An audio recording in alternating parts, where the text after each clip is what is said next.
புனித பிப்ரவரி 19 புனித பெலினா.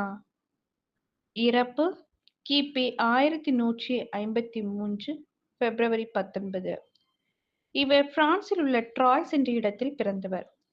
இவரது பெற்றோர் இறைவன் மீது மிகுந்த பற்று கொண்டவர்கள். அதனால் இவரும் இறைவன் மீது மிகுந்த பற்று கொண்டு வளர்ந்து வந்தார். சிறு வயதில் தன் குடும்பத்திற்குரிய ஆடுகளை மேய்த்து குடும்பத்திற்கு மிகவும் உறுதியாக இருந்தார்.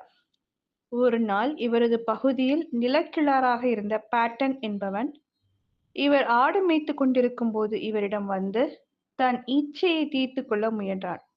அதற்கு இவர் மறுப்பு தெரிவித்ததால் அவன் இவரை தலையை வெட்டி கொன்று போட்டான். இவர் கொல்லப்பட்ட ஆண்டு கிபி 1153.